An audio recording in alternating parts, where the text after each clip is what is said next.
அது வந்து கண்டிப்பா ஏற்றுக்கொள்ள முடியாது. பிரதானத்துவம் இந்த கூட்டத்துக்கு கூட்டப்பட்டது. ஏன் இவ்வளவு ஒரு கன்ஃபியூஷன்? நான் ரொம்ப சிம்பிளான ஒரு கொஸ்டின். அவருக்கு வேற எந்த விதமான ரைட்ஸும் கிடையாது.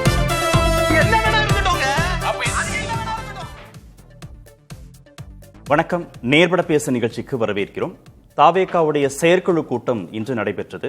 கூட்டத்தில் பேசிய திரு விஜய் திமுகவையும் அதிமுகவையும் கடுமையாக சாடியிருக்கிறார். நட்பு சக்திகள் இல்லாவிட்டாலும் தனித்து களம் காண்டு வெல்வோம் அப்படின்னு அவர் பேசியிருக்கிறார். இதான் இன்றைய நேர்பட பேசுவின் பேசுபொருள். பலமான திமுக அதிமுக கூட்டணியை விஜயால் தனித்து வீழ்த்த முடியுமா என்ற தலைப்பில் பேச இருக்கிறோம். பத்திரிகையாளர் திரு TN ரகு பங்கேற்றிருக்கிறார். அரசியல் ஆய்வாளர் திரு பெருமாள் மணி இணைந்திருக்கிறார். பத்திரிகையாளர் திரு கோட்டீஸ்வரன் பங்கேற்றிருக்கிறார். பத்திரிகையாளர் திரு ஜீவசகாப்தன் இணைந்திருக்கிறார். வணக்கம் விருந்தினர்கள் அனைவருக்கும். திரு TN ரகு, பலமான கூட்டணியை கடந்த பல தேர்தல்கள்லேருந்து தொடர்ந்து கட்டமைச்சு வருது திமுக. சமீபத்தில் இணையான கூட்டணியை கட்டமைப்பதற்கான முயற்சியில் அதிமுகவும் வெற்றி பெற்றிருக்கிறது. இந்த இரண்டு கூட்டணிகளையும் தனித்து நின்று களம் கான்று வெல்வோம் அப்படின்னு திரு விஜய் சொல்றாருல, யதார்த்த சூழல்லாம் அந்த நம்பிக்கையை கொடுத்திருக்கா அவருக்கு? கம்பல்ஷன் சொல்லலாம். ஏன்னா அவர் வந்து பங்கு கொடுப்பேன் ஆட்சியரன்னு சொல்லி தான் வந்து ஒரு பெரிய ஒரு அனௌன்ஸ்மெண்ட்டே பண்ணார். அது வந்து சில கட்சிகளை, அது எஸ்பெஷலி திமுக கூட்டணியில் உள்ள சில கட்சிகளை பெர்சுவேட் பண்ணி தன் பக்கம் கொண்டு வரலாம்னு நினைச்சாரு. அது கை கூடலை. காங்கிரஸும் நான் அஃபிஷியலாக அனௌன்ஸ் பண்ணல, பட் என்னை பொறுத்த வரைக்கும் வருவாங்கன்னு தோணல. ஸோ தனியாக தான் 234 தொகுதிகள்லையும் போட்டிடுவார். மேபி சின்ன கட்சிகள் ஏதாவது வரலாம், பட் எல்லா வேட்பாளர்களும் விசில் சின்னத்தில் தான் போட்டிடுவாங்கன்னு நினைக்கிறேன். ஒரு விதத்தில் கிளாரிட்டி கிடைச்சிருக்குது. விஜய்ங்கிறது ஒரு பெரிய ஒரு பிம்பமாக வந்து இப்போ பேசிகிட்டு இருக்கிறபோது அது ஃபேக்ட் என்னன்னு நம்மளுக்கு தெரிஞ்சிடும்ல. அது 15% 20%ங்கிறது வந்து நம்மளுக்கு தெளிவாக தெரிஞ்சிடும். மேபி அவர் ஃபியூச்சரில் அரசியல் பண்ணுறதுக்கான ஒரு அச்சாரமாக இருக்கலாம், அல்லது டிசப்பாயின்மெண்ட்டாக கூட இருக்கலாம். இவ்வளோ பெரிய பிம்பம் கிடையாது அப்படின்னு கூட தெரிய வரலாம். இதில் ஒரு டேக்அவே என்னன்னா, கார்த்திகேயன் வந்து ஏடிஎம்கே பற்றி அவர் பேசாமல் இருந்தார். நம்ம விவாதத்தில் சொல்லியிருக்கிறோம், ஊழல் ஏடிஎம்கே இப்போ செஞ்சதே கிடையாது, அவங்க தலைவரே ஜெயிலுக்கு போயிருக்கிறாங்க, அந்த ஊழலாம் அக்செப்டபிளா அப்படின்லாம் சொல்லிக்கிட்டு இருந்தோம். இப்போ வந்து அதையும் அவர் சொல்லியிருக்காரு. பேர் சொல்லலை, ஆனால் ஊழல் கட்சின்னு சொல்லியிருக்கிறார். ஸோ அது என்னை பொறுத்த வரைக்கும் இன்னைக்கு ஒரு நோட்டபிள் பாயிண்ட். அது இது வரைக்கும் அவங்க லெஃப்ட் ஹேண்டால டீல் பண்ணிட்டு இருந்தவர் இந்த முறை அவங்க ஊழல் கட்சின்னு சொல்லியிருக்காரு. சொல்லணும், ஏன்னா நம்ம இப்போ திரு வைத்திலிங்கம் வந்து போய் ஜாயின் பண்ணும்போது ஊழலை பற்றி யாருமே பேசல. அவர் மேலே அவ்வளோ பெரிய ஊழல் குற்றச்சாட்டு இருக்குது. திமுகவும் கவலைப்படல. அவர் மேலே FIR போட்டுட்டு சார்ஜ் ஷீட்டே போடாமல் உட்காந்துருக்காங்க. ஏடிஎம்கே எல்லாம் இருந்தவர், அவங்க பேச மாட்டாங்க. விஜயும் பேசல. ஸோ அப்படி இருக்கும்போது இப்போ அதுவும் ஒரு நான் என்னை பொறுத்த வரைக்கும் ஊழலையும் ஒரு பேசுபொருளாக இருக்கணும். நம்ம வந்து பெரிய பெரிய சாதி மத விஷயங்கள்லாம் பேசும்போது, மாநில சுயாட்சியெல்லாம் பேசும்போது, இந்திய எதிர்ப்புலாம் பேசும்போது இது பின்னாடி போயிடக்கூடாது. ஏன்னா அதுவும் சாதாரண மக்களை பாதிக்கக்கூடிய விஷயம். ஸோ அது சொல்லியிருக்கிறார். நான் ஊழல் பண்ண மாட்டேன்னு சொல்லியிருக்காரு. எவ்வளோ அவருக்கு வேணால் சாத்தியமாக இருக்கலாம், ஏன்னா அவருக்கு பணம் ஒரு பெரிய இது கிடையாது, எல்லாத்தையும் பார்த்துட்டாரு. பட் அவ்வளோ பெரிய கட்சிக்கு அது சாத்தியமா? நிறைய பேருக்கு வந்து அந்த அறத்தை ஃபாலோ பண்ண முடியுமான்னு தெரியல. பட் வந்து பேட்டில் லைன்ஸ் கிளியர். இப்போ 4 முனை போட்டிங்கிறது ஆல்மோஸ்ட் கன்ஃபர்ம்டு, NTKவையும் சேர்த்து. ஸோ வந்து இன்ட்ரெஸ்டிங் டைம் அஹெட். நம்ம வந்து இப்போ நம்ம நீங்கள் நல்ல வேலையை நம்ம ஒரு காத்திரமாக பேசலன்னு அந்த டாபிக் தொடல, வேணான்னு நினைக்கிறாரு. எவ்வளோ வாட்டி பேசியாச்சு, எல்லாரும் உட்காந்து பார்க்குறோம். அதில் ஏதாவது தெளிவாக பேசுவாங்க, ஒரு ஆழமாக பேசுவாங்க, ஒரு விஷன் நம்மளுக்கு கொடுப்பாங்க. தாவேகா தொண்டர்களை தாண்டி மற்றவங்களுக்கு நடுநிலையாக இருக்கிறவங்களுக்கு, எந்த கட்சியும் சாராதவங்களுக்கு நீங்கள் எங்களுக்கு ஓட்டு போட்டால் இதெல்லாம் நடக்கும்னு சொல்லுவாருன்னு நம்ம எதிர்பார்த்து ஏமாந்து போகிறோம். பட் அது வேஸ்ட்டுன்னு நினைக்கிறேன். அவர் இதை தான் பண்ண போகிறாரு. திமுகவை எதிர்த்து அவங்களை தீய சக்தின்னு ஒரு ஆர்குமெண்ட்டை முன் வச்சு தான் அவர் எலெக்ஷன் நிற்க போகிறாரு. பிஜேபி பற்றி பெருசாக பேச போகிறது இல்லை. ஏடிஎம்கேவை பற்றி பேச ஆரம்பிச்சிருக்கிறாரு. ஸோ இப்போ வந்து நம்மளுக்கு இதில் வந்து இனிமேல் கன்ஃபியூஷன் கிடையாது. அந்த பக்கம் போவார், இந்த பக்கம் போவார், அந்த மாதிரி வேலைகள் கிடையாது. ஏன் போகலை யாரும்? ஆட்சியிலும் பங்கு, அதிகாரத்திலும் பங்குங்கிறது பெரும் வாய்ப்பு, பெரிய அழைப்பு. திமுக அதிமுக தவிர்த்த மற்ற கட்சிகளுக்கு பெரும் வாய்ப்பு. ஏன் இத்தனை மாதங்கள் ஆகியும் கடைசி வரைக்கும் யாருமே நகரல? திமுக அதை சாமர்த்தியமாக கையாண்டாங்களா? அதிமுக அதை சாமர்த்தியமா கையாண்டாங்களா? திரு விஜயால அதை சாமர்த்தியமா கையாள முடியலையா? என்ன யதார்த்தம் அதுக்குள்ள இருக்கு? அதாவது ஃபர்ஸ்ட் அவருக்கு வந்து ஒரு பெரிய கொள்கை கிளாரிட்டி இல்லை. வந்து அவங்களுக்கு இப்போ விசிக, கம்யூனிஸ்ட், காங்கிரஸ்க்குலாம் வந்து இவர் அந்த பக்கம் கூட போயிடுவாரோ அப்படின்னு கொள்கை எதிரின்னு சொன்னா கூட அந்த பக்கம் போயிடுவாரோ, ஏடிஎம்கேவோட பேசுறாரோ, அந்த பக்கம் போயிடலாமா, போயிடுவாரோங்கிற ஒரு பயம் வந்து ஒரு ஒரு சந்தேகம் இருந்திருக்கலாம். அப்புறம் வந்து நீங்க ஏன் டிஎம்கே கூட்டணி உடையாம இருக்குன்னா அது சக்சஸ்ஃபுல்லா இருக்குது, தொடர்ந்து ஜெயிச்சுக்கிட்டு இருக்காங்க. திரு ஸ்டாலினும் அதை கொஞ்சம் சாதுரியமா கையாண்டுகிட்டு இருக்காரு. நீங்க பழைய திமுக பழைய நாட்கள்ல வந்து எப்படி கருணாநிதி அவர்கள் இருக்கும்போது எப்படி ஹேண்டில் பண்ணாங்கன்னு பார்த்தீங்கன்னா அதோட வாஸ்ட்லி டிஃப்ரெண்ட். சின்ன சின்ன சலசலப்புக்கெல்லாம் அவர் பதில் கொடுப்பாரு. இவங்க பதில் கொடுக்கல. ஓவராலா வந்து அந்த கூட்டணியை வந்து ஒரு ஒற்றுமையா வச்சுக்கிறதுக்கான முயற்சிகளை திரு ஸ்டாலின் செஞ்சிருக்கிறாரு. ஏன்னா நீங்க வந்து இந்தியாவிலேயே காங்கிரஸோட தொடர்ந்து 2016 தொடர்ந்து பிரச்சனையே இல்லாம போயிட்டு இருக்கிற கூட்டணி இங்க தமிழ்நாட்டில் இருக்கிற கூட்டணி தான். ஸோ அவங்களுக்கு ஓவராலா பிஜேபியோடைய அவங்க செய்யற விஷயங்களும் கம்யூனிஸ்ட் கட்சிகள் விசிகேக்கெல்லாம் வந்து தெரியுது. நம்ம கொஞ்சம் இடம் கொடுத்துட்டா கூட பிஜேபி வந்து தமிழ்நாட்டில் வளர்ந்துரும். அது எல்லாரையும் ஒன்றிணைக்கிற ஒரு காமன் த்ரெட். அது காங்கிரஸுக்கு கேட்கவே வேணாம். பிஜேபியோட கூட்டணியே வைக்காத ஒரு கட்சி அவங்க மட்டும்தான். ஸோ அப்படிங்கிற போது அது அவங்கள பைண்ட் பண்ணுது. ஏன்னா இவங்க ஒரு மைனர் பார்ட்னரா தமிழ்நாட்டில் பிஜேபி இருந்தாலும் அவங்க வந்து ஒரு அவுட் சைஸ்டு இன்ஃப்ளூயன்ஸை வந்து எக்ஸர்ட் பண்ணிக்கிட்டு இருக்கிறாங்க. கூட்டணியை அமைக்கிறது, அது வந்து என்டிஏ தான் ஆட்சி அமைக்கணும்னு சொல்றது, இந்த மாதிரி அவங்க வந்து அந்த இன்ஃப்ளூயன்ஸ் வந்து அளவுக்கு அதிகமாக அவங்க செஞ்சுக்கிட்டு இருக்காங்க. சரி, அதனால அவங்க இன்டாக்டா இருக்காங்க. ஆனால் எதிர்பார்க்கப்பட்ட திரு அன்புமணி, எதிர்பார்க்கப்பட்ட திரு தினகரன், எதிர்பார்க்கப்பட்ட திரு ஓபிஎஸ், எதிர்பார்க்கப்பட்ட திருமிகு பிரேமலதா விஜயகாந்த் இங்க கூட நகர்வு இல்லைல்ல. 29 வரைக்கும் அவங்க தான் ஆட்சியில் இருக்க போறாங்க. இப்போ நீங்க வந்து தினகரன் திரும்ப திரும்ப சொல்றாரு எந்த ஒரு இன்ஃப்ளூயன்ஸும் கிடையாது. யாராவது நம்புவாங்களா? யாராவது நம்புவாங்களா? பிஜேபி வந்து ஒரு ப்ரெஷர் எக்ஸர்ட் பண்ணாம டிடிவி தினகரன் வந்து ஏடிஎம்கே பக்கம் வந்தாருன்னு குழந்தை கூட நம்பாதுங்க. அவ்வளோ பேச்சு பேசியிருக்காரு 2-3 மாசத்துல. அவர் வந்து அதெல்லாம் கிடையாது, என்னை யாருங்க மிரட்ட முடியும் அப்படின்றாரு. அதான் அவர் இப்ப ஒண்ணு வேணா யோசிப்பாரு. அவ்வளோ பேசியிருக்க வேண்டாமே. ஜஸ்ட் நாங்கள் வெளியில வந்துட்டு எங்களுக்கு மரியாதை இல்லைன்னு சொல்லியிருக்கலாம். அண்ணாமலைகள் நல்லா ட்ரீட் பண்ணாரு, நயனா நாகேந்திரன் பண்ணல அப்படின்னு சொல்லிட்டு விட்டுருக்கலாம். இந்த 2 மாசமா அவர் தான் ஸ்டார் டிவியில். ஏன்னா அவர் தான் தெளிவாக சொல்லிக்கிட்டு இருந்தார், திட்டிக்கிட்டு இருந்தார் எடப்பாடி பழனிசாமி. ஸோ இந்த கிரெடிபிலிட்டி வராது. இப்போ பிஜேபி தான் அதில் வந்து ஒரு ரோல் பிளே பண்ணியிருக்காங்கிறது எல்லாருக்குமே தெரியும். அவர் எடப்பாடி பழனிசாமி அவர் இது பண்ணி கன்வின்ஸ் பண்ணி கூட்டு வந்தார், அதில் நம்ம எல்லாத்தையும் மறந்துடலான்னு. பிஜேபியோட ரோல் இருக்குது. ஸோ இந்த பிஜேபியோட ரோல் தான் வந்து திமுக கூட்டணியை இணைக்குது. அவங்களுக்கு தெரியும் இதே மாதிரி தான் இருப்பாங்க, இதே மாதிரி தான் இருந்தாங்க ஒடிஷால, இதே மாதிரி தான் தெலுங்கானால இருந்தாங்க, இதே மாதிரி தான் மகாராஷ்டிரால இருந்தாங்க. இன்னைக்கு அங்கெல்லாம் எப்படி இருக்கிறாங்க? மற்ற கட்சிகள் ரீஜனல் பார்ட்டிஸ் காலி பண்ணிட்டு இருக்கிறாங்க. ஸோ அந்த டேஞ்சர் தான் வந்து திமுகவை இணைச்சு வைக்குது. விஜய் வந்து நான் என்ன ஜெனியூனா தான் சொன்னான்னு நினைக்கிறேன். இது வந்து ஒரு ஒரு பிரம்மாஸ்திரத்தை ஆரம்பத்திலே இறக்கிட்டார். மேபி வந்து அப்பவே சொல்லியிருக்க வேணாம், டுவர்ட்ஸ் தி எலெக்ஷன் சொல்லி தான் கொஞ்சம் இம்பாக்ட் இருந்திருக்கும். வந்த உடனே சொன்ன உடனே அது எலெக்ஷன் சமயம்லாம் கிடையாது. அப்ப நீங்க கூட்டணி பத்தி பேச வேண்டிய அவசியமே கிடையாது. யாரும் நம்பல, நம்புறதுக்கு மட்டும் இல்ல, அவசியம் இல்லையே. அப்ப உடனே என்ன அவர் 2024 தேர்தல் நிப்பேன்னு சொல்லிட்டு இருந்தா கூட ஏதாவது ஒரு இது அமைஞ்சிருக்கலாம். அவசியம் இல்லைன்னா கேட்கறாங்க தானே, காங்கிரஸ் பேசுறாங்க, விசிகா பேசுறாங்க. எலெக்ஷன் பக்கத்துல வந்திருந்ததுன்னா இன்னும் கொஞ்சம் இம்பாக்ட் இருந்திருக்கலாம்னு சொல்றேன். வந்திருப்பாங்கன்னு நான் சொல்லல. ஆனா இப்போதைக்கு காங்கிரஸ் காடர்ஸ் வந்து டிவிக்கோட போகணும் தான் நினைக்கிறாங்க. ஏன்னா அவங்க வந்து இந்த சட்டமன்ற தேர்தலை தாண்டி உள்ளாட்சி தேர்தலாம் அவங்களுக்கு சரியான பங்கு கிடைக்கல. கட்சி வளரலன்னு சொல்லிட்டு நாங்க எப்படி எங்களுக்கு தேவையான இடங்களை பெறாம இருக்கிறதுன்னு அவங்களுடைய விருப்பமா இருக்குது. தலைவர்கள் வேணா வந்து டிஎம்கேட இருக்குன்னு சொல்லலாம். தொண்டர்கள் பெரும்பான்மையா வந்து அவங்க டிவிக்கோட போகணும்னு நினைக்கிறாங்க. ஏன்னா அவங்களுக்கு இன்னும் கொஞ்சம் சான்ஸ் கிடைக்கும், இன்னும் மதிப்பாங்க. சட்டமன்றத்தில் மட்டும் இல்ல, சட்டமன்றத்தில் நீங்க முக்கியமான ஆட்களுக்கு சீட்டு, நீங்க உள்ளாட்சி தேர்தலில் பாத்தீங்கன்னா அவங்களுக்கு இன்னும் கொஞ்சம் நிறைய இடங்கள்ல போட்டி போடலாம். சுருக்கமா ஒரே ஒரு கேள்வி நான் திரு பெருமாள் பண்ணிட்ட பாரு, 4 முனை போட்டினா விஜய் எடுத்த முடிவின் மூலமாக என்ன சாதகமான களம் யாருக்கு? என்ன பொறுத்த வரைக்கும் அதாவது அவர் சொன்னார்ல, ஒரு கட்ஸ் இருக்கு இந்த 2 கட்சிகளையும் எதுக்குற கட்ஸ் கெத்து நம்மளுக்கு இருக்குன்னு. அது என்ன பொறுத்த வரைக்கும் ஓரளவுக்கு ஒர்க் அவுட் ஆகும்னு நினைக்கிறேன். அந்த எக்ஸப்ஷனலிசம்னு சொல்லுவாங்க. அந்த வார்த்தை வந்து நாங்க டிஃபரெண்ட். அது முதல் எலெக்ஷன்லேயே நாங்க ஒரு கூட்டணி இல்லாம தனியா போறோம், எங்க பலத்தை நம்புறோம், ஒரு நேரேட்டிவ் பில்ட் பண்றாங்கல்ல. நாங்க வந்து ஒவ்வொரு வீட்லயும் இருக்கிறோம் 34%, 40%. நாங்க எங்களுக்கு வந்து இளைஞர்கள் பெண்களுடைய ஆதரவு இருக்குது. அப்புறம் அவங்களுக்கு ஒரு ஃப்ரெஷ்னஸ் இருக்குல்ல. இப்ப ஏடிஎம்கே மேல எல்லாருக்கும் வந்து ஒரு ஃபெட்டிக் இருக்கு.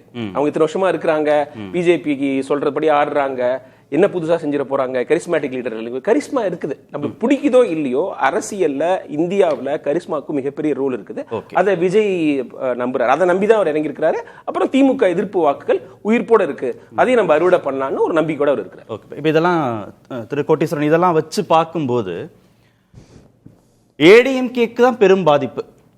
ஏடிஎம்கேவுடைய ஓட் பேங்க் தான் அவர் டார்கெட் பண்ண போறாரு. ஏடிஎம்கேயும் இன்னைக்கு விமர்சிக்க தொடங்கிட்டார் அப்படின்னா அந்த களத்தை அவர் திமுக தாவேக்கானே மீண்டும் பொசிஷன் பண்ணுவதற்கான வேலைகளை அவர் தொடங்கிட்டார் மீண்டும்.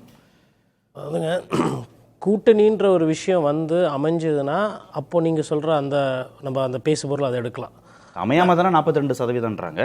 இல்லையே 42 எதுக்கு? நீங்கள் 2.25 கோடி ரேஷன் கார்டு ஒரு ஓட்டுன்னு பார்த்துங்க, அப்புறம் எதிர்ப்பு ஓட்டும் அவருக்கே கொடுத்துட்டு 60% கொடுத்துடலாமே. எதுக்கு தேர்தல்? தாவேக்காக்கு 234 தொகுதியில் 200 எடப்பாடி பழனிசாமி சொன்னார், முதலமைச்சர் 200 சொன்னார், எடப்பாடி பழனிசாமி அவர்கள் 210 சொன்னார். விஜய்க்கு 220 கொடுத்துட்டு தேர்தலில் வெற்றின்னு சொல்லிடலாமேன்றேன் நான். எதுக்கு அது ஒரு வாதம்? அப்புறம் எதுக்கு பிரச்சாரம்? எதுக்கு மக்களை போய் சந்திக்கணும்? எதுக்கு உழைக்கணும்? எதுக்கு பூத் அரசியல் பேசணும்? எதுக்கு செயல் வீரர் கூட்டம் பேசணும்? அப்போது ஒரு வாட்டியை வந்து கூட்டிக்கிட்டே போகிறது இவங்க வாயிலே பேசிக்கிட்டு இருக்கிறாங்க. ஃபஸ்ட்டு 24, 25ன்னாங்க, அப்புறம் 28ன்னாங்க, அப்புறம் 32ன்னாங்க, அப்படி இப்படி நீங்கள் 40 வந்துட்டாங்க. அடுத்தது 46, அப்படியே 60 போயிட வேண்டியது தான். அப்போ களத்தில் வந்து நாம் தமிழர் கட்சிக்கு வேலை இல்லை, பாரதிய ஜனதா கட்சிக்கு வேலை இல்லை, படமே ரிலீஸ் பண்ண முடியல உங்களால். இன்றைக்கி யதார்த்தமான சூழ்நிலை அது. இன்றைக்கி வந்து இவர் கூட்டம் போட்டதுனால தான் இன்றைக்கி இது பேசு பொருள். நான் சொல்கிறேன், இன்றைக்கி வந்து ரகு சார் சொன்னார் பிரம்மாஸ்திரத்தை இறக்கியிருக்கிறாரு அப்படின்னு. ஒரு விஷயம் வந்து உண்மைங்க, இந்த நாட்டில் ஊழல் பிரச்சனை இருக்குன்னா ஆமாம் இருக்குது. ஊழல் வந்து 100% வந்து பேச வேண்டிய பிரச்சனை. திமுக இதை வசதியாக பேச மாட்டாங்க, அண்ணா திமுக இதை வசதியாக பேச மாட்டாங்க. பிரம்மாஸ்திரத்தை ஏற்கனவே ஏவிட்டாரு, எலெக்ஷன் நெருக்கத்தில் சொல்லியிருக்கலாம். பிரம்மாஸ்திரமா இல்லை வந்து பாம்பு பட்டாசான்றது அது அப்புறமா பார்க்கலாம். நம்ம நான் என்ன சொல்கிறேன்னா, இல்லை அவர் நினைக்கிட்டோம். இல்லை இப்போ நான் ஒன்று சொல்கிறேன், September 13 Trichy Marakkadai, September 19 Nagapattinam Tiruvarur, September 27 Karur, September 30 video வெளியீடு, அதுக்கப்புறம் நவம்பர் 22 மக்களை வந்து இங்கே சந்திக்கிறார் கரூரில் பாதிக்கப்பட்டவங்கள, டிசம்பர் 9 புதுச்சேரியில் meeting, December 18 Erode meeting, CBI 2 வாட்டி விசாரணை, பொங்கலுக்கு முன்னாடி பொங்கலுக்கு பின்னாடி, ஜனவரி 24 கட்சிக்காரங்க கூப்பிட்டு மாவட்ட செயலர்லாம் புதுசாக பார்க்குறாரு, ஜனவரி 25 இன்னைக்கு கூட்டம். மொத்தமாக 15 வாட்டி தான் அவர் காட்சி தந்திருக்காரு கடந்த 145 நாளில். இவர் என்ன பண்ணியிருக்காருன்னா, நான் உழைக்க போகிறதில்ல, நீங்கள்லாம் உழைக்கணும், சத்தியமாக உழைக்கணும், நீங்கள் வந்து கட்சி மாறிடக்கூடாதுன்னு கிட்டத்தட்ட இன்றைக்கி சத்தியபிரமாணம் வாங்கியிருக்கிறார். இவர் வந்து இன்றைக்கி பேசின அரசியல் என்ன? திமுக எதிர்ப்பு பேசினார்ல, எதனா ஒரு ஊழல் எடுத்து பேசினாரா? இல்லை எதனா ஒரு எடுத்துக்காட்டு? இல்லை இந்த துறையில் இந்த அமைச்சர், அதுதான் அரசியல்வாதியோட தன்மை. இல்லை அதிமுக எதிர்ப்பு பேசினார், முன்னாள் அமைச்சர்கள் மீது இந்த அமைச்சர் இது மாதிரி பண்ணார், இதெல்லாம் அதாவது ஒரு விஷயம் நான் 100% வரவேற்கிறேன். அவர் அந்த ₹1 நான் தொடமாட்டேன்னு சொன்னார் பாருங்க, அது வந்து மாஸ்டர் ஸ்ட்ரோக். அது வந்து ஒரு சொல்கிறதுக்கு ஒரு தைரியம் வேணும், அது விஜய்க்கு இருக்குது. ஆனால் ரகு சார் சொன்ன மாதிரி மற்றவங்க கூட இருக்கிறவங்க யார்? இப்போது எந்த கட்சியிலேருந்து வந்து கூட்டணி வரல, ஆனால் ஆள் யாருன்னா ஒருத்தராக வந்து சேர்த்துக்கிறீங்க. டிஎம்கேலேருந்து வந்து சேர்த்துக்கிறீங்க, ஏடிஎம்கேலேருந்து வந்தால் சேர்த்துக்கிறீங்க, ஓபிஎஸ் அவர்களை விட்டு வந்தால் சேர்த்துக்கிறீங்க. அப்போ என்ன அர்த்தம்னா, உங்களுக்கு ஆள் தேவைப்படுது, ஆள் பத்தலை. அந்த உண்மையை ஒத்துக்கிறது கிடையாது. இன்னொன்று, இந்த மாதிரி பின்னணியில் இருந்து வரவங்களை கூட சேர்த்துக்கிட்டு அவங்களுக்கு எம்எல்ஏ சீட்டை கொடுத்துட்டு நீங்கள் எப்படி ஊழலை ஒழிக்க போகிறீங்கன்றது அடுத்த கேள்வி. நான் அதுக்குள்ளெல்லாம் போகல. அட்லீஸ்ட் விஜய் சார் வந்து யோகியமாக இருப்பேன், நான் காசு எடுக்க மாட்டேன்னு சொன்னார், அது வந்து எனக்கு உள்ளபடியே வரவேற்பு. இப்போ இதில் இன்னொன்று ரொம்ப முக்கியமாக பார்க்க வேண்டியதுன்னா, இவர் இந்த கேப் விட்டுருக்காரு பாருங்க, 37 நாள் பிரேக்கு. இதுக்கு முன்னாடி கரூர் சம்பவத்தப்போ 80 நாள் பிரேக்கு, பொங்கல் அப்போ 1 வாரம் பிரேக்கு, அதுக்கு முன்னாடி 13 நாள் பிரேக்கு. இப்போ பார்ட் டைம் பாலிடிக்ஸ்னா இந்த நொடி வரலாம் பண்ணிட்டு இருக்கீங்க. அதாவது இன்னும் எவ்வளோ நாள் இருக்குன்னு தெரியல, எவ்வளோ நேரம் இருக்குன்னு தெரியல, நம்ம உழைக்கணும், சத்தியமாக உழைக்கணும், நீங்கள் இருப்பீங்கல்ல அப்படின்னா என்ன அர்த்தம்னா, அப்புறம் உட்கட்சி பிரச்சனையை பற்றி பேசுகிறாங்க. அப்போ என்ன அர்த்தம்னா, அங்கே உள்ளுக்குள்ளே சீட்டை அனௌன்ஸ் பண்ணோன்னா நிறைய பிரச்சனைகள் வரும். அதற்கு தொண்டர்களை தயார் பண்ணி, செயல் வீரர்களை உத்தியோகம் பண்ணி, அவர்களோட வேலையிலேயோ அவர்களோட உழைப்பிலேயோ இவர் அச்சின்னு போனோன்னு சொல்லிட்டு இவர் பிரச்சாரம் பண்ணியிருக்காரு. இவர் ஃபஸ்ட்டு, அதாவது தலைவர் உழைக்கணும் ஃபஸ்ட்டு. நான் கட்சி தொண்டர்கள் அவங்க வேலை செய்யலை, அவங்களோட ஃபேன்ஸ் வேலை செய்யலைன்னு நான் சொல்லலை. இவரே ஃபஸ்ட்டு உழைக்கிறது கிடையாது. என்ன செய்யலை, என்ன உழைக்கல? நான் தான் சொன்னேனே சார், இவர் வந்து சார் ஏதாவது இதில் இந்த தேதியெல்லாம் சொன்ன இல்லைங்களா, பரந்தூர் போய் மக்களை திரட்டி போராட்டம் பண்ணுவானார், ஏன் பண்ணலை? காஞ்சிபுரம் விவசாயி பிரச்சனை பற்றி பேசினார், ஏன் காஞ்சிபுரத்தில் இன்றைக்கி மேல்மா பிரச்சனை அப்படியே தான் இருக்குது, செய்யார் பக்கத்தில், ஏன் எதுவுமே பண்ணலை? 8 வழி சாலை பிரச்சனை இன்றைக்கும் அப்படியே தான் இருக்குது. தூய்மை பணியாளர்கள் இன்னமும் போராட்டம் பண்ணிட்டு தான் இருக்காங்க. அமைச்சர் சேகர்பாபு தலையிட்டு சரி செய்ததாக செய்திகள் வரும். ஆனால் நீங்கள் அவங்களை கூப்பிட்டு தனியாக கேட்டிங்கன்னா இன்னும் பிரச்சனை இருக்குது. இன்னமும் வந்து டிஜிபின்றது போடவில்லை தமிழகத்துக்கு. இதெல்லாம் நான் சொல்கிறது எல்லாமே மக்கள் பிரச்சனை. ஒரு அரசு டிஜிபி கூட போடாமல் இருக்குது அப்படின்னா, இவர் சட்டம் ஒழுங்கு பிரச்சனை பேசுகிறவர் இன்னைக்கு யார் டிஜிபியாக வந்திருக்கணும், இல்லை என்ன பிரச்சனைன்னு ஒரு லைன் பேச மாட்டார். நாளைக்கு நீங்கள் முதலமைச்சர் ஆனால் நீங்கள் தான் சார் காவல்துறைக்கு அமைச்சர்.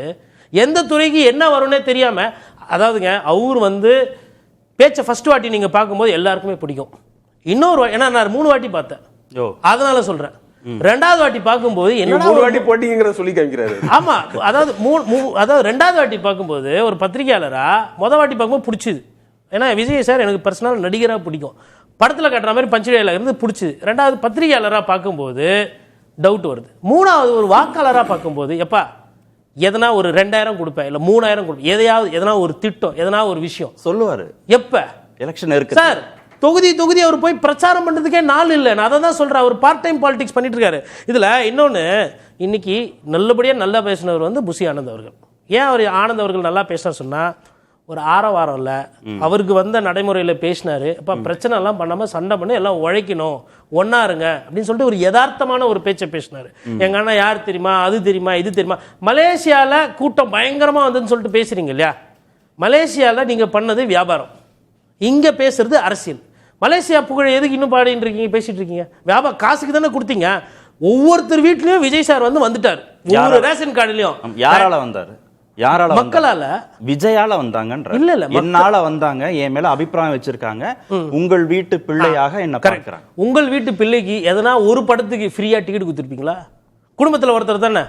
அப்போ ஃபர்ஸ்ட் டே ஃபர்ஸ்ட் ஷோக்கு டிக்கெட் வாங்கினது காசு சார், அதாவது காசு கொடுத்து கஸ்டமர் கன்சியூமர் ரிலேஷன்ஷிப் அதுதான் அங்கே நடந்தது. ஆனால் அவர் பிரபலம். இன்னொன்று, இன்னைக்கு அண்ணாவை பற்றி 4 வாட்டி மென்ஷன் பண்ணுறாரு. அவ்வளோ பேச்சு பேசுறீங்கல்ல நீங்கள் அண்ணாவை பற்றி. அண்ணா போய் மக்களை பாரு, எனக்கு உள்ளபடியே நான் அதை பற்றி நான் அதிகமாக பேசினேன் நான். ஏன்னா அண்ணா எனக்கு பிடிக்கும். அதுக்கு அண்ணா பேரை 4 வாட்டி பயன்படுத்துக்கு நெஞ்சார்ந்த நன்றி. ஆனால் அண்ணா அதை ஒண்டி சொல்லிட்டு போல, அண்ணா எவ்வளோ விஷயம் சொல்லிட்டு போயிருக்காரு. குறிப்பாக உழைக்க சொல்லியிருக்கிறாரு. இவர் உழைக்கிறதே கிடையாது. அண்ணா பேரை மேலோட்டா சொல்லிட்டு அதில் இன்னொரு ஒரு சூட்சம் என்னன்னு பார்த்தீங்கன்னா, பொலிட்டிக்கலி லோடட் ஸ்டேட்மெண்ட்னு பார்த்தீங்கன்னா என்ன இருக்கு இன்னைக்கு பெருசா?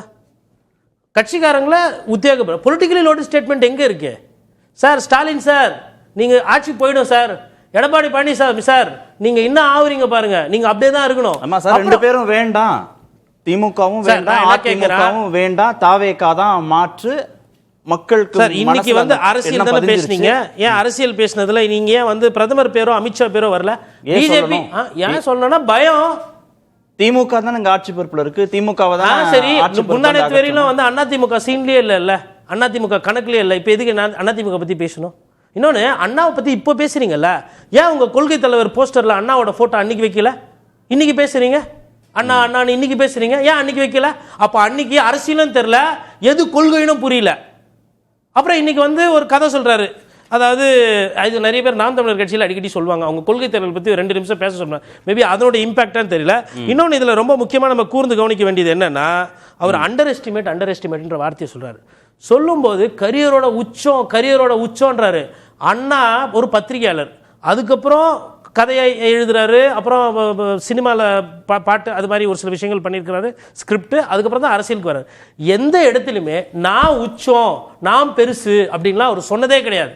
ஸோ அண்ணா பேரை சொல்றாரு, காமராஜர் படத்தை வச்சுக்கிட்டு ஆனா ஒன்னா நான் உச்சம் நான் பெருசுன்னும் போது இதை பார்க்குற சூப்பர் ஸ்டார் ரஜினி ஃபேன்ஸோ இல்லை தலா அஜித் ஃபேன்ஸோ கண்டிப்பாக மனசு கஷ்டப்படுவாங்க. ஒரு தேர்தலில் நீங்கள் வெற்றி பெறணும்னா எல்லாரையும் அனுசரிக்கணும். சும்மா நீங்கள் ஃபஸ்ட்டு நீங்கள் பெரிய ஸ்டார்ன்றது உண்மைதாங்க, நான் ஏற்றுக்கல. எதுக்கு 10 வாட்டி அதை சொல்லுவானே? சாமானியனா இருக்க போறது இல்லை. இப்போ மக்களை போய் சந்திக்க மாட்டேன், 214 தொகுதி போக மாட்டேன். ஆனால் நீங்கள்லாம் உழைக்கணும், நீங்கள்லாம் கமாண்டோஸ். நீங்கள் என்ன பண்ணணும்?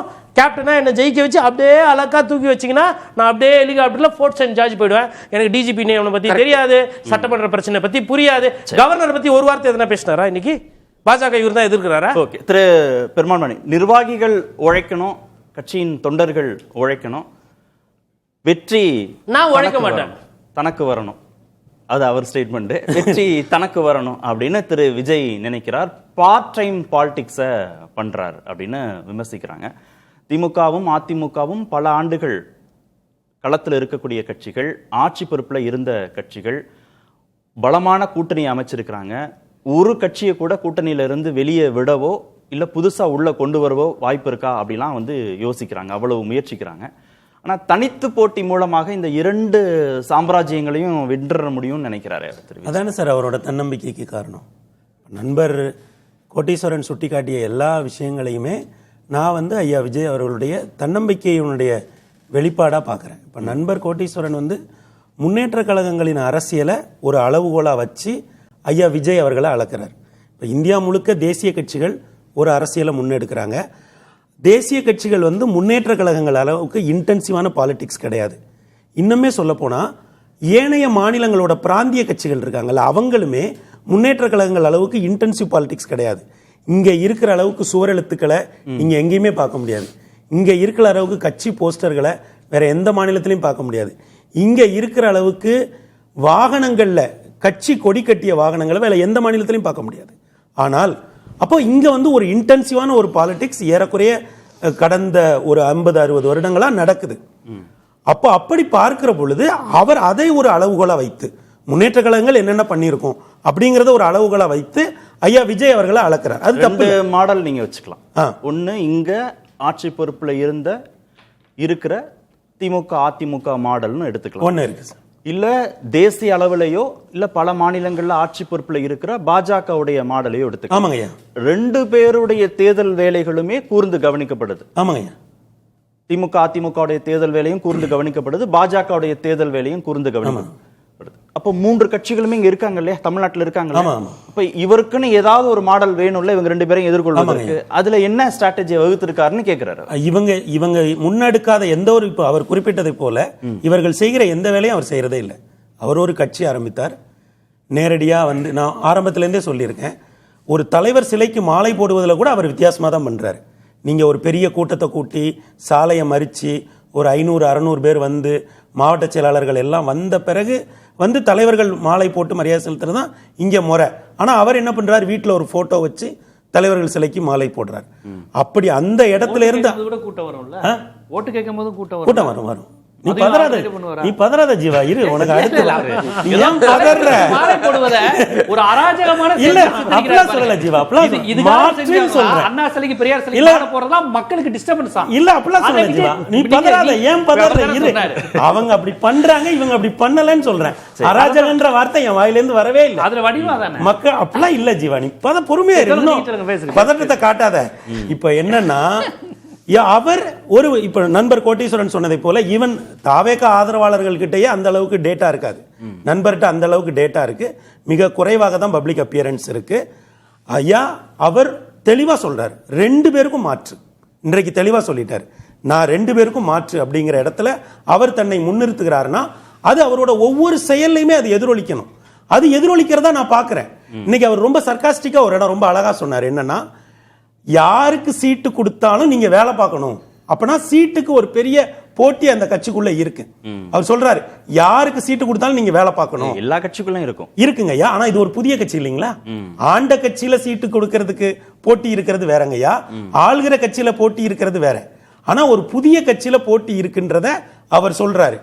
அப்ப என்னன்னா இன்றைக்கு இந்த உரை இருக்குல்ல, இதுவரை நாம ஐயா விஜய்கிட்ட பல கேள்விகளை முன் வச்சுட்டே இருந்தோம். அவர் ரொம்ப தெளிவா சொல்லிட்டார். அதாவது ஒவ்வொரு சம்பவம் நடக்கும் போதும் நாம இதே இடத்துல இருந்து பல கேள்விகளை நம்ம பேசியிருக்கோம். என்னன்னா ஏன் அஇஅதிமுக விமர்சிக்கல, இப்போ டெல்லிக்கு போயிட்டு வந்த பிறகு கூட அழுத்தம் இருக்கா, அவர் எல்லா விஷயத்தையும் தொகுத்து இன்றைக்கு ஒரு பதில் சொல்லிட்டாரு. இதான் என் பாதை. இயலாமையின் வெளிப்பாடுன்னு பேசுறாங்கல்ல தொடக்கத்துல, நீங்க ஏன் அதிமுகவை விமர்சிக்கல அப்படின்னு 8 மாதமா கேட்கிறாங்க. ஆமையா, ஏன் பாஜகவை விமர்சிக்கல 8 மாதங்களா கேட்கிறாங்க. ஆட்சியிலும் பங்கு அதிகாரத்திலும் பங்குன்னு சொல்லி 8 மாதங்கள் காத்திருந்து யாருமே இனிமேல் வருவதற்கு வாய்ப்புகளே இல்லைங்கிற ஒரு நிலையில தான் நட்பு சக்திகள் இல்லைன்னா கூட ஜெயிக்க முடியுங்கிற ஒரு இடத்துக்கு அவர் வர்றாரு, அதிமுகவை விமர்சிக்க தொடங்குறாரு. அது இயலாமையின் வெளிப்பாடுன்னு. ஐயா, தமிழ்நாட்டினுடைய மிக வெற்றிகரமான ஒரு கூட்டணி வந்து திராவிட முன்னேற்ற கழக கூட்டணி. அந்த கூட்டணியில் இருக்கிற மிக முக்கியமான கட்சி காங்கிரஸ் பேரியக்கம். அந்த பேரியக்கம் 41 பேரை டெல்லியில கூப்பிட்டு கருத்து கேட்டிருக்காங்க. தமிழ்நாட்டில் அந்த கட்சியினுடைய மேலிட பொறுப்பாளர்கிட்ட நீங்க திமுக கூட்டணியில இருக்கீங்களா இல்லையா அப்படின்னு கேட்டதுக்கு அவர் இருக்கிறோன்னு சொல்லல, அதை மேலிடம் முடிவு செய்யும் அப்படின்னு சொல்லியிருக்காரு. இந்த ஒரு இடம் வந்ததுக்கு யார் காரணம்னா ஐயா விஜய் காரணம். அப்போ இந்த நான் இப்பவும் சொல்றேன், அவர் வந்து தனியாக போவதற்கே தயாராகி விட்டார். இன்னமும் தன்னுடைய கூட்டணி முடிவுகளை அறிவிக்காதவர்கள், இதுதான் இறுதியான கூட்டணின்னு கிடையாது. கூட்டணி இன்னமும் மறுகட்டமைப்பு செய்யப்படும், மறு வடிவம் செய்யப்படும். ஆனால் இந்த இடத்தில் நாம தனியா போறதுக்கே தயாராயிட்டோங்கிறது அவருடைய தன்னம்பிக்கையினுடைய வெளிப்பாடு. அவர் மிக குறைவாக பேசுகிறார், மிக குறைவாக வெளியே வருகிறார். இன்றைக்கு அவர் சொன்ன ஒரு விஷயத்துல கூட எனக்கு ஒரு மாற்று கருத்து இருக்கு. என்னன்னா ஊழலை ஒழிக்கிறதுங்கிறது ஒரு ப்ராசஸ், அது ஒரு நீண்ட ப்ராசஸ். ஆனால் அரசியல் சாசனம், நிர்வாகம் இதையெல்லாம் ரொம்ப நெருங்கி பார்த்தவர்களுக்கு தெரியும். தலைமையில இருக்கிறவர் நினைச்சா ஊழலை வந்து ரொம்ப சீக்கிரமாக, ரொம்ப எளிதாக அதுக்கு ஒரு முற்றுப்புள்ளியை வைத்திட முடியும். ஏனென்றால் நீங்க ஒரு ஊழல் பண்றதுக்கு தான் வந்து சட்டங்களை வளைச்சி, விதிகளை வளைச்சி ரொம்ப மெனக்கிட வேண்டியது இருக்கும். ஏன்னா அரசுங்கிறது ஃபைல் தான். அப்போ அந்த இடத்துல வந்து அந்த ஒரு கருத்தோட நான் முரண்படுறேன். தலைமை பொறுப்புக்கு வருகிறவர்கள் மனது வைத்தால் ஊழலை மிக எளிதாக, மிக விரைவாக ஒழித்து கட்டிவிட முடியும். ஆக அப்படி பார்க்கிற பொழுது இந்த உரை வந்து அவர் மீது இதுவரை எழுப்பப்பட்ட பல்வேறு கேள்வி கணைகளுக்கும் விடை தந்திருக்கிறது. நல்வாய்ப்பாக அவங்க கேட்ட சின்னமும் அவங்களுக்கு கிடைச்சிருக்கு. அவர் தனக்கே உரிய ஸ்டைல்ல வெற்றி முக்கியம் பிகிலு அப்படின்னு சொல்லி அந்த ஒரு சிக்னேச்சர் ஸ்டைல்ல வந்து இன்னைக்கு சைன் ஆஃப் பண்ணியிருக்காரு. அப்புறம் இந்த ஜனநாயகன் விஷயத்துக்கு நண்பர் சுட்டி காட்டினாரு. ஐயா, அவங்க ரசிகர்களே திரையரங்குகளை விட்டு வாக்குச்சாவடிகளுக்கு வந்துட்டாங்க. அவங்க ரசிகர்கள்ட்டயே போய் இன்னைக்கு ஜனநாயகன் முக்கியமா, நீங்க எதுக்கு தயாராகிறீங்க, தேர்தலுக்கு தயாராகிறீங்களா, ஜனநாயகனுக்கு தயாராகிறீங்களா அப்படின்னா அவங்க ரசிகர்களே தேர்தலுக்கு தான் தயாராகிறாங்க. அப்போ அறிவுசார் சமூகம் ஜனநாயகம் பத்தி இவ்வளவு வருத்தப்பட வேண்டியதில்லை. ஏன்னா இந்தியாவிலே இல்லாத அளவுல இன்றைக்கு அவர் ஒன்றை தெளிவா சொன்னார். என்னுடைய கேரியருடைய உச்சம் தான் சொன்னார தவிர தமிழ் திரையுலகில் நான் உச்சத்தில் இருக்கேன்னு சொல்லல. ஏன் கேரியரோட உச்சத்தில் நான் சைன் ஆஃப் பண்றேன். தன்னோட கேரியரோட உச்சத்தில் இருக்கும்போது 50 வயதுகளில் ஒரு 30 ஆண்டு காலம் போராடி எழுப்பிய ஒரு கெரியர். ஐயா, நீங்க அரசியலை விட்டுருங்க, கெரியர்ல இருந்து இன்னொரு கெரியர் 50 வயசுல மாறுறதுல இருக்கிற அச்சம் இருக்குல்ல, பயம், அதெல்லாம் பிரச்சனை. அதுல தானே பிரச்சனை. ஜனநாயகன் திரைப்படம்ங்கிறது அந்த கெரியர்ல நடந்த ஒரு பிரச்சனை தானே. ஐயா, அது சைன் ஆஃப் பண்ணி அவர் புது கெரியருக்குள்ள வந்துட்டாரியா. அவர் மட்டும் இல்ல, இந்தியாலே இதுவரை எந்த நடிகரும் உச்சத்துல இருக்கும்போது இப்படி சைன் ஆஃப் பண்ணதில்லை. நான் திரைப்படத்தை விட்டுட்டு வாழ்வோ தாழ்வோ, வாடையோ கோடையோ, இனி அரசியல் தான், மக்கள் தான் வந்துட்டாரு. அவரே அந்த பிரச்சனையை ரொம்ப சின்ன பிரச்சனையா தான் பாக்குறாரு. அவருடைய ரசிகர்களும் அப்படிதான். அவங்க திரையரங்குகளை விட்டு வாக்குச்சாவடிகளுக்கு வந்துட்டாங்க.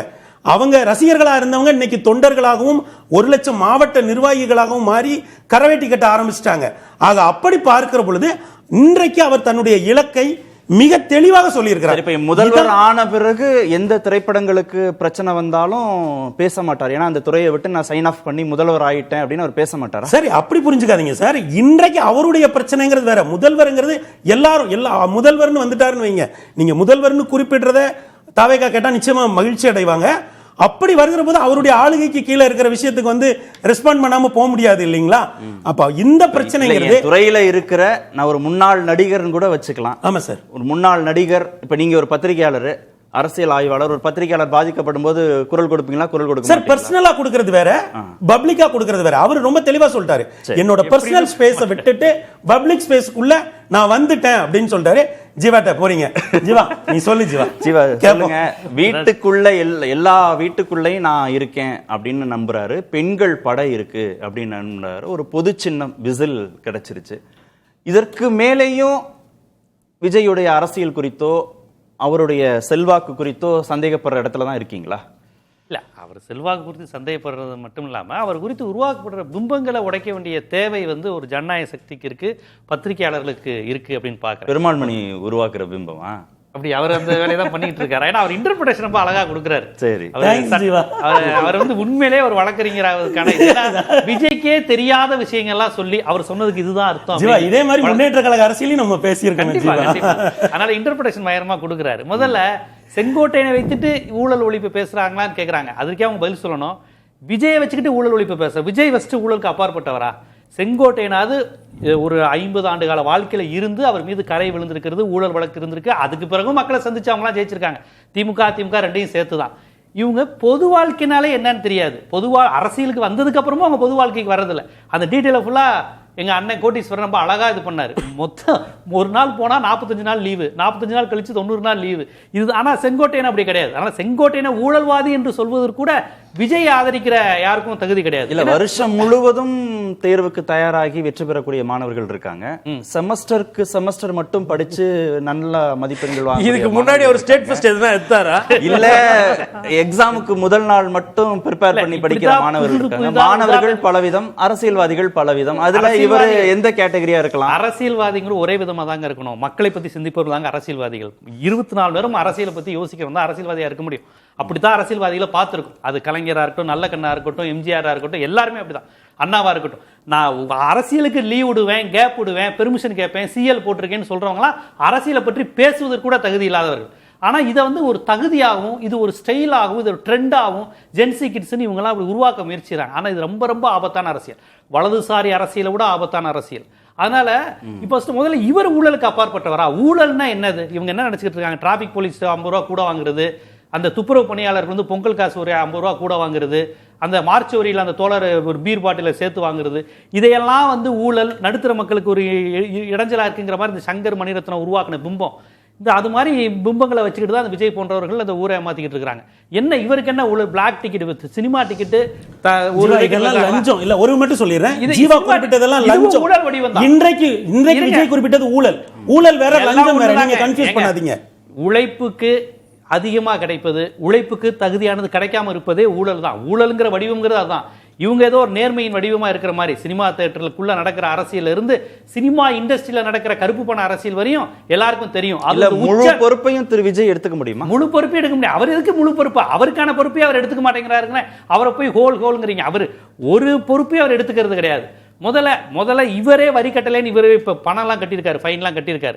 அதனால ஊழலுக்கு அப்பாற்பட்டவருங்கிற கான்செப்ட் ஏதோ விஜயை மட்டும் வச்சுக்கிட்டு விஜய் நேர்மையா இருப்பார், இந்த பிம்பமே ஒரு திட்டமிட்டு கட்டமைக்கப்படுற பிம்பம் தான். ஏன்னா அவங்க ஊழல் குறித்து மக்களுக்கான என்ன பார்வை இருக்குன்னு தெரியல.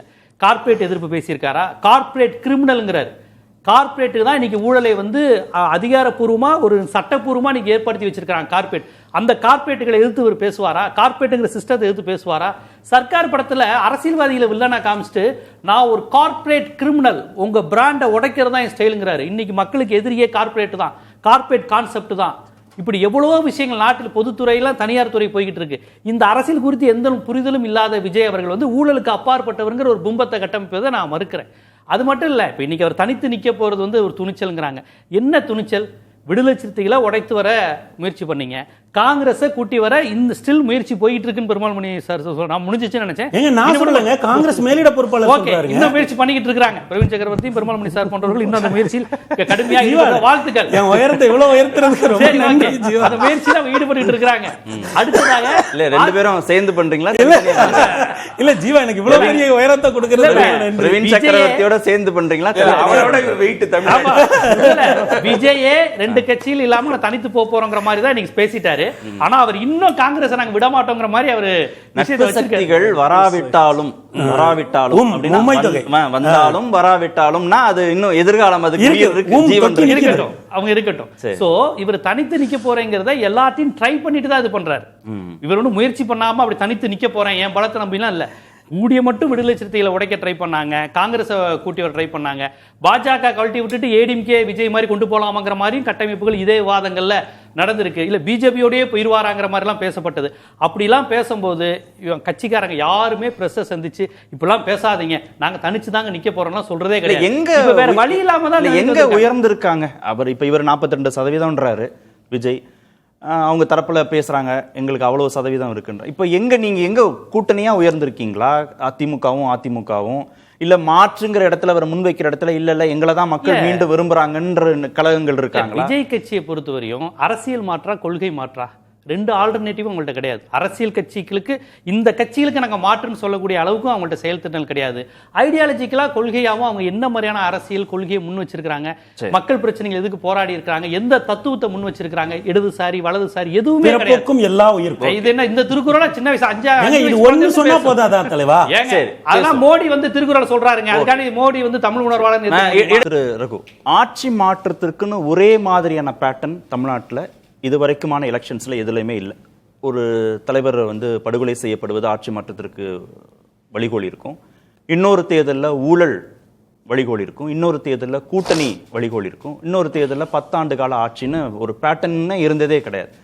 இந்த முறை என்ன பேட்டர்னை திரு விஜய் நம்புறாரு? எதனால ஆட்சி மாற்றம் வந்துரும்னு அவர் நம்புறாரு? மாற்றுன்னு சொன்ன யாருக்கிட்டையுமே மக்கள் ஆட்சியை ஒப்படைச்சதே இல்லையே இதுவரையிலும். 2001 ஜெயலலிதா ஜெயிச்சாங்கல்ல, கூட்டணியோட ஜெயிச்சாங்க.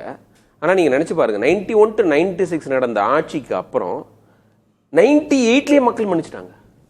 எப்படிங்க சாத்தியம் அது? அது அப்போ திமுக ஆட்சி நல்லா இருந்தது, ப்ராப்ளி எந்த கான்ட்ரவர்சியும் இல்லாமல். ஏன்னா ஜெயலலிதா கிடைச்ச தண்டனையை பார்த்துட்டு ரொம்ப அடக்கி வாசிச்சாங்க. ஜென்ரலா திமுக மேல சொல்ற குற்றங்கள் இது குற்றச்சாட்டுகள் எதையுமே பேச முடியாத ஒரு ஆட்சி 2 இயர்ஸ்ல உங்களுக்கு எப்படிங்க அது எந்த நியாயம்னு கேட்கிறேன்னா, ஒரு 10 வருஷமா தான் உங்களுக்கு ஒரு தண்டனை கொடுக்க வேணாமா? அதுதான் விஜயோட நம்பிக்கை. விஜய் நான் அரசியலுக்கு வந்ததே திமுக எதிர்ப்பு வாக்குகள் உயிர்ப்போட இருக்குன்னு அவர் நினைக்கிறாரு. அதை கேல்வனைஸ் பண்ற கேபிட்டலைஸ் பண்ற எபிலிட்டி ஏடிஎம்கேக்கு இல்லைன்னு நினைச்சுதான் அதுதான் அவரோட அரசியலோட முதலீடு. அது அப்புறம் வந்து நம்ம நிறைய முறை பேசிட்டோம். அவர் வந்து காத்திரமா பேசணும், கொள்கைகளை பேசணும், எடுத்து பின் பாயிண்ட் பண்ணி பேசணும், பேசி பேசி அழுத்துட்டோம். ஆனா அவர் பேச போறதே கிடையாது. ஏன்னா அவங்க அரசியல் இதுதான். கோட்டி சொன்ன மாதிரி ரெகுலரா வந்து பார்க்கணும், இவ்வளவு நாள் தான் வந்து பாக்குறாரு, 40 நாள் கேப் 50 நாள் கேப். இது அவங்க அரசியல அவங்க ஒரு சாதுரியமா பாக்குறாங்க. எங்க ஒரு மண்டபத்துல நடக்குது, ஒரு ஹால்ல நடக்குதுங்க, இவர் பேசிட்டு கெஸ்ட் மாதிரி போயிட்டாருங்க. அவங்க கட்சிக்காரங்க உட்காந்து பேசினா என்ன, கொஞ்சம் ஒரு இன்ஃபார்மலா பேசினா என்ன, மேடையில இருந்து கை காமிச்சிட்டு போறாரு. எவ்வளவு தூரத்துல எல்லாம் வந்திருக்காங்க, எப்படி இருக்கிறீங்க, பத்திரமா போங்க, ஏதாவது ஒரு ஃப்ரெண்ட்லி சாட் பண்ணலாம்ல. எல்லாருக்கும் முன்னாடி அவர் கிளம்பி போயிடுறாரு. பொது இடத்துல கூட்டம் வரும், தள்ளுமுள்ளு இருக்கும். அப்படி இருக்கும்போது நீங்க வந்து ஜாக்கிரதையா இருக்கணும். சரி, இதெல்லாம் செய்யல விஜய்னு விஜய்க்கு யாராவது ஓட்டு போடாம போறாங்களா? இல்ல, அதுதான் நான் தான் சொல்றேன். நான் வந்து நம்ம ஓவரா ஒரு விஷயத்தை பத்தி நம்ம ஓவர் அனலைஸ் பண்ணிட்டு இருக்கோம் நான் நினைக்கிறேன். அவங்க என்ன நினைக்கிறாங்கன்னா, அவர் மேல அன்பு வச்சிருக்காங்க, அவருக்கு ஒரு கிரேஸ் இருக்குது, கரிஸ்மா இருக்குது, எது பண்ணாலும் ஓட்டு போடுவாங்கிறது அவரே தெரிஞ்சுக்கிட்டாரு.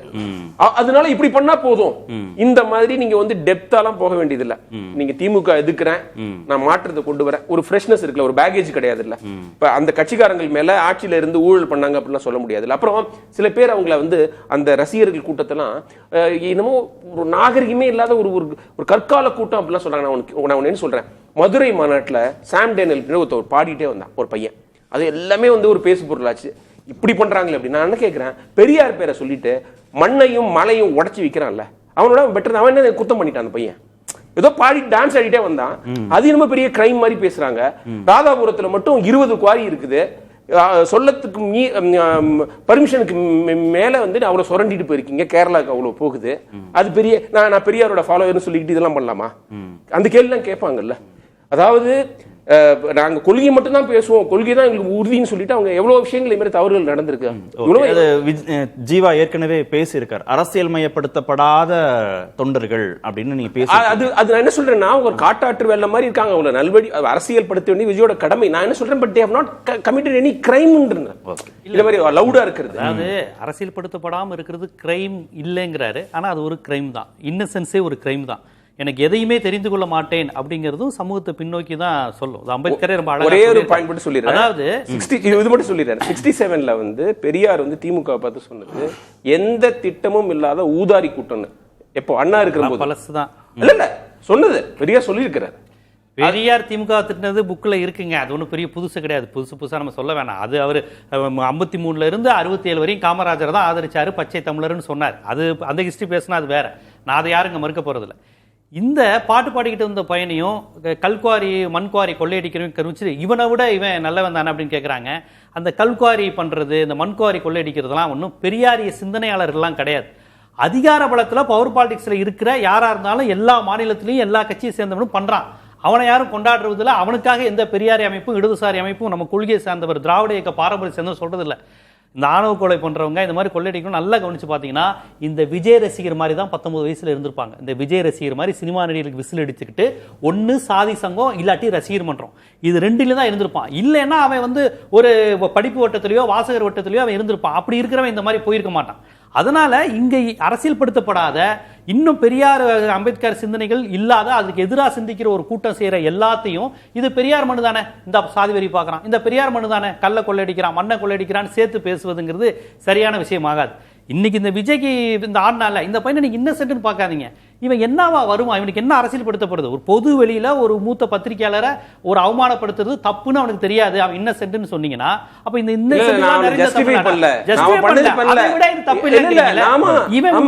அதை விட கிரைமா வருவான், பிளாட் டிக்கெட் விக்கிறவனா வருவான். இல்ல இல்ல இல்ல இதெல்லாம் நீங்க அபாண்டமான குற்றச்சாட்டு. இல்ல இல்ல இல்லங்க, பொது வெளியில நீங்க ஆணவ கொலை சொன்னீங்க. பெரியாரை ஃபாலோ பண்றவங்க திமுக வந்து ஆணவ கொலைக்கு எதிராக என்ன பண்ணிருக்காங்க சொல்லுங்க. இல்ல இது அடுத்த கட்ட வாதம். நான் சொல்வது இதை இவங்களுக்கான லயபிள் ஆக்க வேணாம் அப்படின்னு சொன்னேன். அப்புறம் இன்னொரு விஷயம், இப்ப இன்னைக்கு இந்த கூட்டம் கொஞ்சம் ஆபத்தான கூட்டம். நான் பயப்படுறேன்னா, கத்தியை கையில வச்சிருக்கலாம், அவங்க துப்பாக்கி வச்சிருக்கல, மதவாதிகள் கூட கிடையாது. ஆனால் செங்கோட்டையன் சொல்லி இருக்கிறாங்க, புசியானது சொல்லியிருக்கிறாங்க, வயசானவங்க காதுல போய் விசில் ஊதாதப்பா சொன்னது அவங்க. வயசானவங்க, பெண்கள், குழந்தைங்க அவங்களை டிஸ்டர்ப் பண்ற மாதிரி விசில் ஊதாதீங்க. இப்படிதான் ஒரு கட்சி தொண்டர்களுக்கு இதுவரை எந்த கட்சி தலைவரா சொல்லிருக்காங்க. அப்ப இவர்கள் எவ்வளவு ஒரு ஓட்டு கேட்க போறது நாகரிகமா போங்கங்கிற அளவுக்கு விஜய் கெஞ்சுறாரு. இன்னைக்கு சத்தியம் வாங்குறாரு. இந்த மாதிரி எங்கேயா வாங்கிருக்காங்களா? ஏன்னா நீ உனக்கு ஒழுங்கா நடக்க தெரியாது, ஒரு பொது வெளியில் நடக்க தெரியாது, லேடிஸ் இருக்கும்போது மரியாதையா பேசு, இதையெல்லாம் சொல்லி தர வேண்டியது இருக்கு. இவர்கள் தான் இந்நாட்டின் சட்டமன்ற உறுப்பினராக வரப்போறாங்க, வேட்பாளர்கள் இவர்கள் தான், சட்டமன்ற உறுப்பினர்கள் இவர்கள் தான், அமைச்சர்கள். அப்படின்னா தமிழ்நாட்டுடைய வளர்ச்சி குறித்த அச்சம் வருது, அவங்களுக்கு சந்தேகம் வருது. சார், ஒரு எனர்ஜெட்டிக்கான ஒரு டீம் ஒன்று வரும்போது அதை கட்டுப்படுத்த வேண்டிய, அதை நல்வழிப்படுத்த வேண்டிய ஒரு பொறுப்பு தலைமைக்கு இருக்கு. அதுதான் இன்றைக்கு சொல்லப்பட்டது. இதே விஷயத்தை தான் பெருந்தகை அண்ணா அன்றைக்கு சொன்னார். என்ன சொன்னார்?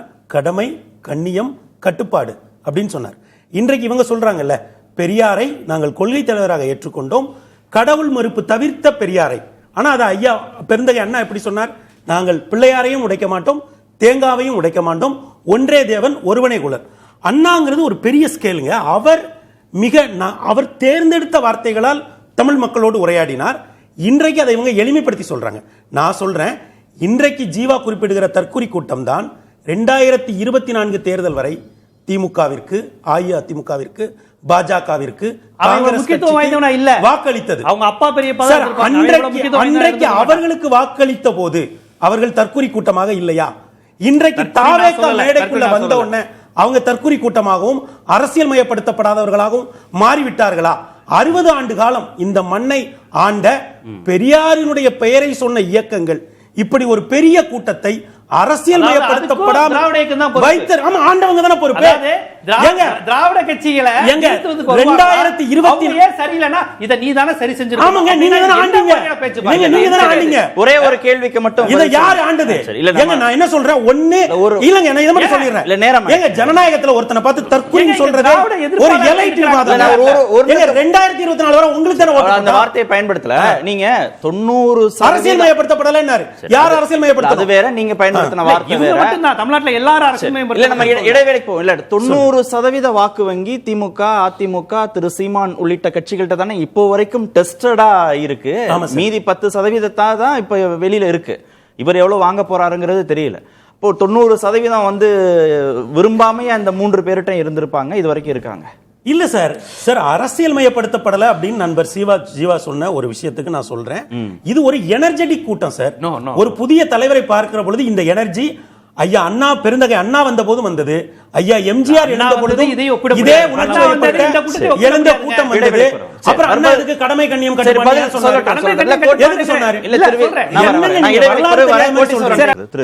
தனித்து போட்டிங்கிற நம்பிக்கையே அரசியல் மயப்படுத்தப்படாத தன் கட்சியில் இருக்கக்கூடிய தொண்டர்கள், மாற்று சக்தியை விரும்பக்கூடியவர்கள், பொதுமக்கள், இதுவரைக்கும் வாக்களிக்காதவர்கள், இப்படி ஒரு பெரும் திரளை நம்பி தானே அவர் இந்த தனித்து போட்டிங்கிற இடத்துக்கே அவரால் நகர்ந்திருக்க முடியும். அவ்வளோ பேர் இருக்கிறாங்க தானே இப்போ திமுக அதிமுக வேண்டான்னு. திமுக அதிமுக வேண்டான்னு சொல்லிட்டு மூன்றாவது முகத்துக்கு எப்பயுமே ஒரு 10% 15% ஓட்டு போட்டிருக்காங்க. அந்த அணியை நிறைய பேசியிருக்கோம்.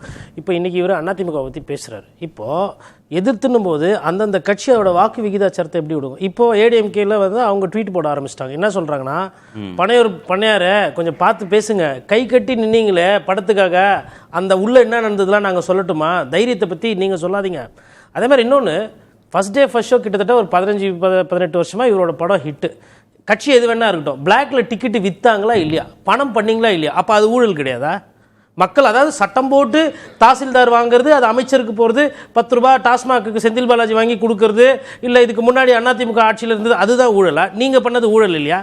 இன்னொன்று, மாஸ்டர் படம் நினைக்கிறேன், அதை வச்சு அவங்க, அதாவது அப்போ படம் ரிலீஸ்க்குலாம் நின்னீங்களே கொண்டீங்களே, இதெல்லாம் நாங்கள் சொல்லட்டுமா? நீங்கள் எங்களுக்கு இல்லை, ஏதோ ஒரு படத்துக்கு பர்மிஷன் கேட்டு வாங்கினாங்க. அது என்ன இதில் இன்னொன்று ரொம்ப முக்கியமாக இதில் பார்க்க வேண்டியது என்னென்னா, நன்றி சொல்கிறதே கிடையாதுங்க அவருக்கு பழக்கம். வேற, அதாவது இப்போ இன்றைக்கி செங்கோட்டையன் இருக்கிறாரு, அப்புறம் ஜேசிடி பிரபாகர் இருக்கிறாங்க, ஆதவர்ஷனா இருக்கிறாங்க, புசியானது ஒரு பேசும்போது நன்றி அவர்களே சொல்லலாம். காரில் போகும்போது செங்கோட்டையன் அவர்கள் கண்ணாடியை கூட இருக்கலாம். இந்த கண்ணாடி ஒண்டி ஒரு 30 செகண்டில் சொல்கிறேன். ஜெயலலிதா அவர்களோ கலைஞர் அவர்களோ போகும்போது டிரைவரை பார்ப்பாங்க. பார்த்தா என்ன அர்த்தம்னா கண்ணாடியை இறக்குன்னு அர்த்தம். தொண்டர்கள் யாராக இருந்தாலும் பார்த்துட்டு கும்பிடு போட்டுட்டு போவாங்க. செங்கோட்டையன் அவர்களே அவர் சொந்த தொகுதியில் கண்ணாடியை இறக்கிட்டு தான் போவாராம். யாரு சொந்த கட்சிக்காரர் யாரு ஜெயிக்கணும்னு உழைக்கிறாங்களோ அவங்களுக்கே நன்றி சொல்றது கிடையாது. அதனால விஜய் சார் எம்ஜிஆர் சார்பா அவர்களுக்கெல்லாம் நான் நன்றி சொல்றேன். நன்றி, நானும் சொல்லிக்கிறேன். நன்றி. நிகழ்ச்சியில் பங்கேற்ற அனைத்து விருந்துகளுக்கும் நேர்பட பேச நிறைவு பெறுகிறேன். அது வந்து கண்டிப்பா ஏற்றுக்கொள்ள முடியாது. பிரதானத்துவம் இந்த கூட்டத்துக்கு